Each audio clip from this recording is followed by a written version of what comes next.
آقا جان کو وہ کچھ ٹھیک نہیں لگ رہا تھا۔ کیا ہوا یاور، سب کچھ ٹھیک ہے نا؟ جی، اس نے اس بات میں ہلایا۔ مجھے آپ سے کچھ بات کرنی ہے، بولو، میں سن رہا ہوں۔ آغا جان، آپ نے ایک بار کہا تھا آپ کوئی اچھا سا لڑکا دیکھ کر زہرہ کی شادی کر دیں گے۔ آغا جان اسباب میں سر ہلایا۔ آغا جان، کیا وہ اچھا لڑکا میں نہیں ہو سکتا؟ کبھی نہیں۔ آغا جان اپنی جگہ پر کھڑے ہو گئے تھے۔ کیوں؟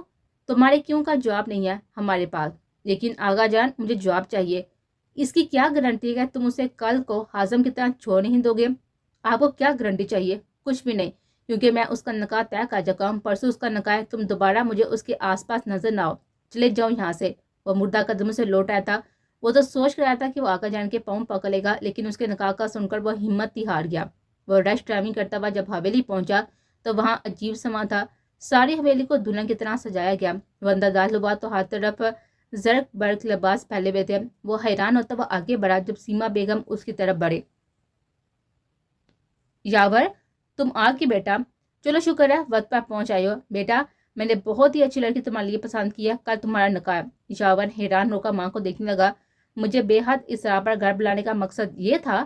جی ہاں، کیونکہ تمہیں بتا دیتی تو تم نے کہاں آنا تھا۔ وہ سب کو سلام کرتا اپنے کمرے میں آ گیا تھا۔ اگر وہ نہیں تو کوئی بھی ہو، کیا فرق پڑتا ہے؟ اس کا دل خون کے آنسو رو رہا تھا۔ اس نے 2 سلیپنگ سپلس لی اور بے سدھ ہو گیا تھا، آنے والے وقت سے بے خبر۔ وہ اس وقت ایک نہایت ہی خوبصورت جھیل کے پاس کھڑا تھا۔ دودھ کی طرح سفید پانی ایک اتاکتا نیچے بہ رہا تھا۔ دور کہیں سے بنگلے اڑ اڑ کر آئے تھے اور جھیل کی سطح سے پانی کے چند قطرے منہ میں لے کر واپس اپنی منزل کی طرف روانہ ہو جاتے۔ تبھی اسے اپنے پیچھے پائل کی آواز سنائی دی۔ وہ پلٹ کر دیکھنا چاہتا تھا، لیکن اسے لگ رہا تھا کہ کسی نادیدہ قوت نے اسے جکڑ لیا۔ آواز اس کے قریب تر آ رہی تھی۔ اس کے نتنوں سے مانوسی خوشبو ٹکرائے، چوڑی کی کھنک، پائل کی چھنکار کے ساتھ سرخ آنچل اس کی آنکھوں کے آگے لہرایا۔ اس نے تیزی سے گردن موڑ کر دیکھا، لیکن اگلے ہی پل اس کی آنکھ کھل گئے تھے۔ اس نے خود کو نرم بستر پر پایا۔ وہ آنکھیں پاڑے اپنے آس پاس دیکھنے لگا، لیکن سارا منظر بدل چکا تھا۔ اس نے آنکھیں موند کر پھر سے وہ منظر یاد کرنے کی کوشش کی، لیکن وہ اس طرح سے امیجن نہیں کر سکا۔ اس خواب کے زیر اثر وہ کتنی دیر آنکھیں موندے پڑا رہا تھا۔ آخرکار سستی سے وہ بیٹھ سے اٹھا اور واش روم میں فریش ہو کر واپس لوٹا تو کمرے میں سیما بیگم کھڑے تھے، ہاتھ میں خوبصورت سی شیروانی اٹھائی کھڑی تھی۔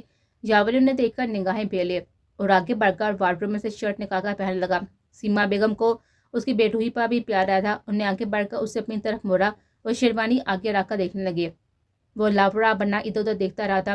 میرا بیٹا تو آج شہزادہ لگے گا۔ وہ ان کے آگے سے ہٹ کر بیڈ کی طرف مڑ گیا تھا۔ سائڈ ٹیبل سے سگریٹ اور لائٹر نکال کر سگریٹ سلگایا تو سیما بیگم نے آگے بڑھ کر اس کی پیشانی چوم لی۔ یاور، جلدی سے تیار ہو کر نیچے آ جاؤ۔ ماں، اس کے پکار پر دروازے کے ہینڈل پر ہاتھ رکھ کر بغیر پلٹے کھڑی رہی۔ ماں، کیا یہ نکاح پرسوں نہیں ہو سکتا؟ نہیں، وہ کہہ کر باہر نکل آئی۔ یاور بے بسی سے اٹھ کر ٹہلنے لگا تھا۔ اس نے ایک آخری کوشش کے لیے آغا جان کا نمبر ڈائل کیا۔ کافی دیر رنگ جاتی رہی، لیکن کسی نے بھی کال ریسیو نہ کی۔ اس نے پاس پڑے شیروانی پر نظر بھی نہ ڈالی اور وارڈروب سے ہمیشہ کی طرح بلیک قمیض شلوار پہن کر نیچے آیا تو ادھر ادھر دیکھے بغیر بیرونی دروازے کی طرف مڑا، لیکن راستے میں ہی سیما بیگم نے اسے روک لیا تھا۔ گرین کلر کی قمیض شلوار جس پر میرون کام کیا ہوا تھا، ہم رنگ دوپٹہ سر پر ٹکائے، کاندھوں پر میرون شال ڈالے، اس کے سامنے تھے۔ انہوں نے آگے بڑھ کر اسے گلے لگایا۔ وہ باہر آیا تو گاڑی میں دادا جان بھی موجود تھے۔ فرنٹ سیٹ پر دادا جان تھے، جبکہ بیک سیٹ پر یاور ماں کے ساتھ بیٹھ گیا۔ حویلی سے 3 گاڑیاں بیک وقت نکلی تھی۔ گارڈز کی ایک گاڑی آگے اور ایک ان کی گاڑی کے پیچھے جا رہی تھی۔ گاڑی جس وقت ہوشیار میں دال ہوئی، یاور نے حیران ہو کر ماں کی طرف دیکھا، جس کو دیکھ کر میں نے ہیزی سے مسکرائے تھے۔ اسے گاڑی کو جانے پہچانے راستوں پر مڑتے ہوئے دیکھا تو وہ بے چین ہوا تھا۔ گاڑی جس وقت رامیس ولا میں دال ہوئی تھی وہ بے چین ہوا تھا۔ دھڑکنوں نے دگنی رفتار پکڑ لی۔ آغا جان اور رمیز صاحب نے بہت ہی خوش دلی سے اس کا استقبال کیا۔ یاور کی کیفیت تو بس کسی صدمہ زدہ انسان کی تھی۔ نکاح نامے پر دستخط کرنے کے بعد سب سے ملتے ہوئے بھی اسے ایسا لگ رہا تھا وہ کسی حوابسی کیفیت میں ہو۔ آغا جان یاور کے پاس آ کر بیٹھے تو اس نے شکوہ کی نظر سے انہیں دیکھا اور پھر بے ساتھ مسکرا دیا۔ آغا جان نے اس کا کاندھا تھپکایا۔ مجھے تم پر اور حازم دونوں ہی بہت عزیز ہو، لیکن یاور تم وہ غلطی کبھی نہ کرنا جو حازم نے کیا۔ میری بیٹی کا میرے علاوہ کوئی بھی نہیں ہے، وہ رشتوں کے معاملے میں بہت ہی غریب ہے۔ مجھے یقین ہے تم اس کا بہت خیال رکھو گے۔ اگر اسے کوئی بھی خطا ہو جائے تو درگزر کرو گے نا؟ جواب دو یاور۔ آغا جان، آپ کی پوتی کو 100 دفعہ میرا خون بھی معاف ہے، اور بتائیں اور کیا کہوں جس سے آپ کو یقین ہے؟ آپ کبھی بھی نا امید نہیں ہوں گے۔ اس کے باپا آغا جان طمانینت سے مسکرائے۔ وہ آتے ہوئے جتنا مایوس تھا، واپسی کے سفر میں اس قدر خوش و مطمئن تھا۔ وہ خود ڈرائیو کر رہا تھا، اس کے برابر آگا جان بیٹھے تھے، پچھلی سیٹوں کی ترتیب وہی تھی۔ باس جاور کی جگہ اس وقت زہرہ جمال برجمان تھی۔ گاڑی تیزی سے گاؤں کی طرف بڑھ تھی۔ سیما بیگم اپنے فیصلے سے مطمئن تھی، لیکن طوفان تو تب اٹھے گا نا جب روبینہ بیگم اور ادینہ کو پتہ چلے گا۔ سیما بیگم آنے والے وقت سے ڈر بھی رہی تھی، لیکن بیٹے کا مطمئن چہرہ دیکھ کر انہیں اپنے اندر ڈھیرو سکون اترتا ہوا محسوس ہو رہا تھا۔ جس وقت نکاح کے بعد اس نے انہیں گلے لگا کر ان کی پیشانی چومی تھی، انہوں نے جاور کی آنکھوں میں خوشی کے آنسو دیکھے تھے۔ وہ آنسو ساتھ مسکرا رہے تھے۔ انہوں نے آج آغا جان سے کیا ہوا وعدہ پورا کر دیا تھا۔ گاڑی جس وقت حویلی کے احاطے میں داخل ہوئی تھی، حویلی روشنیوں سے جگمگا اٹھے تھے۔ جاور انہیں حویلی چھوڑ کر خود واپس کہیں چلا گیا تھا۔ سیما بیگم نے اچنبے سے بیٹے کو دیکھا، اس نے رخ موڑ کر بھی زہرہ کو نہیں دیکھا تھا، اور یہ ان کے لیے حیرت کا باعث تھا۔ وہ اس وقت جمال ماموں کی قبر پہ آیا تھا۔ پچھلے 7 سالوں میں وہ جتنے بھی دن گاؤں میں رہتا تھا، ایسے روزانہ ان کی قبر پر آتا تھا۔ حازم ان کے قریب بیٹھا تھا، ان کا بہت خیال رکھتا تھا، لیکن جتنا عرصہ حازم پڑھائی کے سلسلے میں انگلینڈ رہا تھا، جاور ان کے بہت ہی قریب آ گیا تھا۔ جاور ہمایوں اور حازم رمیز کے درمیان ہمیشہ ہی ایک دوسرے کے حریف رہے تھے، لیکن دونوں میں ایک چیز مشترکہ تھی کہ دونوں کی پسند ایک جیسی تھی۔ ہمیشہ ہی دونوں کو ایک جیسی چیزیں پسند آتی تھی۔ حازم اگر متحمل مزاج تھا تو جاور شدت پسند تھا۔ جمال صاحب بھی دونوں کو بہت پسند ہے، لیکن انہیں حازم کے ساتھ زیادہ لگاؤ تھا۔ وہ وجہ تھی حازم کا زہرہ جمال کے ساتھ نکاح۔ انہیں زہرہ کی وجہ سے وہ بہت عزیز تھا۔ آج وہ خاموشی سے ان کی قبر پر بیٹھا تھا۔ بچپن کی بہت ساری باتیں ذہن کے پردے پر لہرائی تھی، ان کا پیار، ان کا خیال رکھنا، حازم ان کی لڑائی میں ایک بہترین ثالث کا کردار ادا کرنا۔ وہ ایک بہترین انسان تھے، لیکن زندگی کے میدان میں وہ ہار گئے، بہت جلدی ہمت ہار گئے تھے۔ زندگی نے ان کے ساتھ ایسا کھیل کھیلا تھا کہ وہ کب بسات پلٹی انہیں سمجھ نہ آئے کہ ان کے ساتھ کیا ہو گیا۔ زہرہ جمال کی جدائی نے انہیں بالکل توڑ دیا تھا۔ کافی دیر وہاں پر بیٹھنے کے بعد وہ اٹھ کر چل دیا۔ رات کے 2 بجے تھے۔ اتنا لمبا سفر کرنے کے بعد وہ لوگ حویلی پہنچے تھے، اور پھر حویلی میں لوگوں کا ایک ہجوم امڑ آیا تھا۔ سیما بیگم نے جاور کی شادی کی بابت گاؤں میں سب لوگوں کو بتایا تھا، اور انہیں کھانے کی دعوت بھی دی تھی۔ گاؤں کی بہت سی خواتین دلہن کو دیکھنا چاہتی تھی، لیکن سیما بیگم نے منع کر دیا تھا کہ دلہن ابھی بہت تھکی ہوئی ہے، اور اسے اوپر جاور کے کمرے میں بھیج دیا۔ اس وقت بھی سیما بیگم سب مہمانوں کو بھیج کر ان کے پاس بیٹھی ادھر ادھر کی باتیں کر تھے۔ جاور کی گاڑی کی ہارن کی آواز سن کر وہ اٹھ کر نیچے آ گئے۔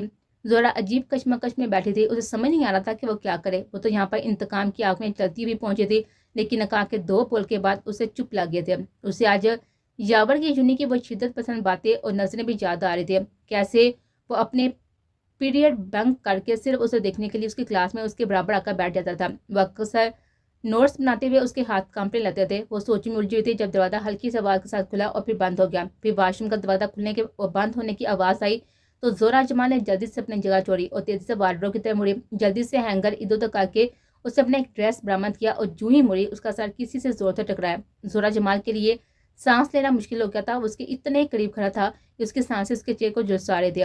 سرخ رنگ کے لہنگے میں ملبوس، بہترین میک اپ کیے ہوئے، سرخ لپسٹک سے مزین ہونٹ کے کناروں کو دانتوں میں دبایا، جاور ہمایوں کے ہوش اڑا رہے تھے۔ جاور نے کچھ انچ کا فاصلہ سمٹ کر اور جھک کر اس کے گھا پر اپنے ہونٹ رکھے۔ اس کی جسارت پر زہرہ نے تیز نظر جاور ہمایوں پر ڈالی تو وہ کھلکھلا کر ہنس دیا۔ جو ان معصوم آنکھوں نے دیے تھے وہ دھوکے آج تک میں نے کھا رہا ہوں۔ زہرہ نے آنکھیں چرائی تو اس کی آنکھوں پر ہی جھک گیا تھا، اور زہرہ جمال کو اسے اپنا آپ بچانا مشکل لگنے لگا تھا۔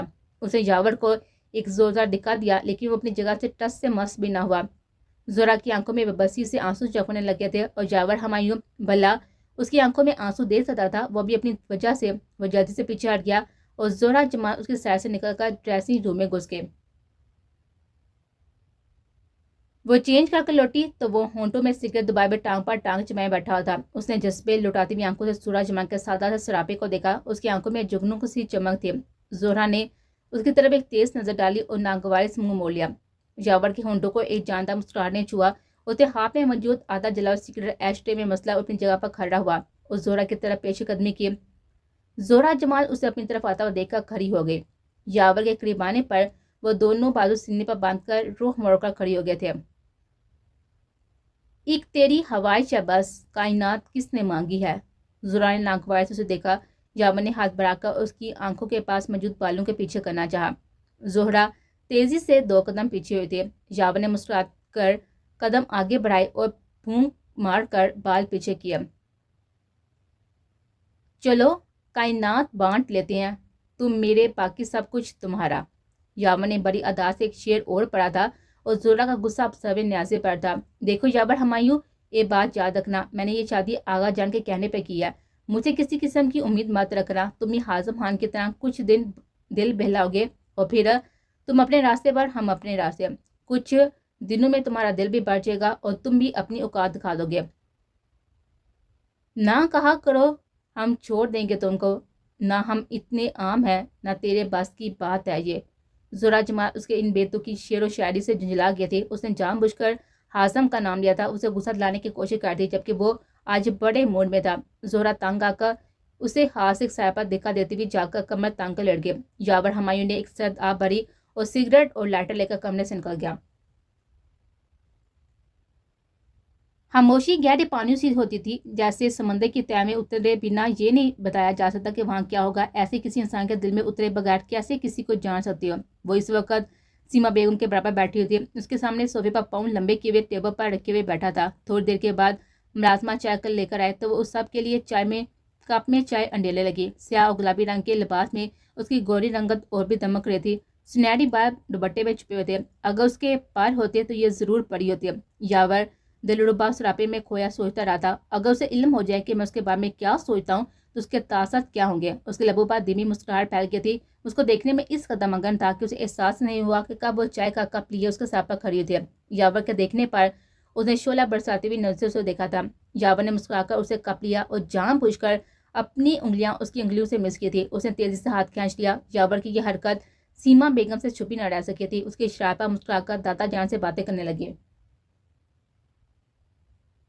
یاور کل سے اسلام آباد گیا ہوا تھا، زورا کی اس کمرے میں اپنی حکومت تھی۔ اس نے آج خوب سو کر اپنی نیند پوری کی اور پھر تفصیل سے کمرے کا جائزہ لیا۔ یاور کی موجودگی میں تو وہ کمرے میں رات کے آخری پیر آتی تھی اور صبح اس کے اٹھنے سے پہلے نکل جاتی تھی، یہ جانے بنا کہ وہ تو اس کے آنے سے پہلے کمرے میں ٹہلتا ہی رہتا تھا۔ Bed, side table, alarm clock, سنگار میز پر سلیقے سے رکھی ہوئی پرفیومز کی بوتل، ایئر فریشنرز، لوشن، صوفوں کے درمیان رکھے ہوئے شیشے کی میز پر رکھے ہوئے گلدان اور ان میں رکھے ہوئے پھول، سامنے والی دیوار پر ماہرانہ ہاتھوں سے سجائی گئی ہوئی دوڑتے ہوئے گوروں کی خوبصورت سے پینٹنگ، کمرے کے وسط میں لگا ہوا جھومر، سلک کے نفیس چمکدار پردے، فرش سے چھت تک ہر چیز سفید رنگ کا لبادہ اوڑھے تھی۔ زورا کمرے کی خوبصورتی دیکھ کر ساکت رہ گیا تھی۔ ایسی شاندار کمرہ تو اس نے اپنے خیالوں میں بھی نہیں سوچا تھا۔ وہ اس گھر میں پہلے بھی کئی بار آ چکے تھے، لیکن اس کمرے تک اس کی رسائی کبھی نہ ہوئی تھی۔ اس کمرے کی خوبصورتی سے ہر درجہ متاثر تھی، اس کی خوبصورتی میں کھو گئے۔ تبھی دروازے پر دستک دیکھ کر سیما بیگم مسکراتی ہوئی اندر داخل ہوئی۔ انہیں اس کے سادہ سے حلیے پر ایک نظر ڈالی اور الماری کی طرف بڑھ گئے۔ ایک کام والا گرین کلر کا خوبصورت جوڑا نکال کر زہرا کی طرف بڑھایا۔ زہرا، جلدی سے یہ پہن لو، یہ تو بہت بھاری سوٹ ہے، ایسے ڈریس گھر میں کیسے پہن سکتی ہوں؟ اچھا۔ سیما بیگم نے ایک اور ہلکے گلابی رنگ کی لمبی فراک پیر پر رکھی، جس کے گلے اور گھیرے پر سلور دھاگے اور نگوں کا نفیس سا کام کیا گیا تھا۔ جلدی سے پہن کر آؤ، پھر دیکھو میں تمہاری خوبصورتی کو کیسے چاند لگاتی ہوں۔ وہ ابھی کچھ بولنے کے لیے پر تول ہی رہی تھی کہ سیما بیگم نے ہاتھ اٹھا کر اسے کچھ بھی بولنے سے منع کر دیا تھا اور بیڈ سے کپڑے اٹھا کر اس کے ہاتھ میں تھماتے ہوئے اس کا روٹ ڈریسنگ روم کی جانب موڑ دیا۔ ارے واہ، اب لگ رہی ہو نا میری بہو، کچھ دیر پہلے تو ایسا لگ رہا تھا جیسے برسوں کی بیاہی بھی کوئی خاتون ہو۔ چلو اب جلدی سے یہاں پر بیٹھو تاکہ میں تمہیں تیار کر سکوں۔ ویسے کچھ زیادہ تو مجھے آتا نہیں ہے، لیکن پھر بھی کوشش کرتی ہوں۔ اس کے سنہرے بالوں کو کینچے میں مکیت کر کے اس کے حسین نقوش کو اپنی مہارت سے مزید نکھارنے لگے۔ واہ، کتنی پیاری لگ رہی ہو۔ وہ خود آئینے میں اپنا عکس دیکھ کر حیران رہ گئے تھے۔ سیما بیگم نے ایک نازک سا گلو بند نکال کر اسے پہنایا اور پھر سنگار میز پر چوڑیوں والے ڈبے میں سے ہم رنگ چوڑیاں اس کی کلائی پر بڑھ دی۔ یہ کچھ زیادہ نہیں ہو گیا؟ وہ من منائے۔ تم نئی نویلی دلہن ہو، تمہیں تو ہر وقت تیار رہنا چاہیے۔ سیما بیگم نے اسے پیار سے ڈپٹا تھا۔ پلیز، مجھے عجیب لگ رہا ہے، ایسے کیسے سب کے سامنے جاؤں؟ ایسے کیسے عجیب لگ رہا ہے؟ ارے سجنا، سنورنے کے یہی تو دن ہے۔ ان کے پاس ان کی ہر بات کا جواب تھا۔ وہ اکتائی سے لگ رہی تھی، اسے لگ رہا تھا کہ یاور سمجھے گا کہ اس کے لیے تیار ہوئی ہے اور وہ اسے کسی خوش فہمی میں نہیں رکھنا چاہتے تھے۔ وہ سیما بیگم کے ساتھ بیٹھی تھی جو کھانے پر یاور کا انتظار کرتی۔ وہ پریشان سی لگ رہی تھی۔ زہرا ان سے کئی بار پہنچ چکی تھی کہ کیا مسئلہ ہے، کئی بار پوچھ چکی تھی کہ کیا مسئلہ ہے، وہ کیوں پریشان ہے، لیکن وہ مسکرا کر کچھ نہ کچھ کہہ کر خاموش ہو جاتی تھی۔ وہ کب سے ادھر ادھر چکر لگا تھی اور جس وقت کمرے میں آئی اس وقت تو اس کا موڈ بالکل ٹھیک تھا، لیکن اس وقت وہ سخت ٹینشن میں تھی۔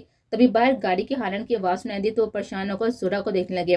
وہ تیزی سے زہرا کی طرف مڑی، اسے جلدی سے اوپر کمرے کی طرف جانے کو کہا۔ وہ حیران ہو کر دیکھنے لگی۔ زہرا بیٹا، جلدی جاؤ، ہم بعد میں بات کرتے ہیں، اس وقت یاور گھر پر نہیں ہے، میں حالات کنٹرول نہیں کر سکتی۔ وہ بھاگتی ہوئی اوپر پہنچی اور ونڈو سے نیچے دیکھا تو بلیک کلر کی مرسیڈیز سے ہاشم، ادینہ اور روبینہ بیگم اترے تھے۔